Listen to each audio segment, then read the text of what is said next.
Hi everyone, in front of me I've got Samsung Galaxy A73 and let me share with you how to show battery percentage on the status bar in this device.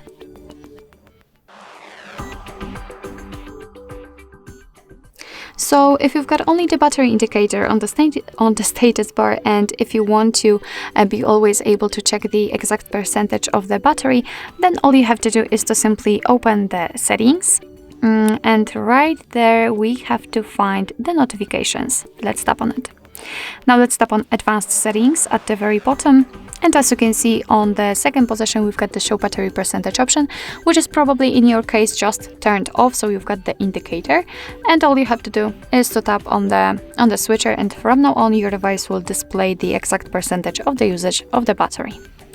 So basically that's all. This is how to show battery percentage on the status bar in your Samsung Galaxy A73. Thank you so much for watching. I hope that this video was helpful, and if it was, please hit the subscribe button and leave the thumbs up.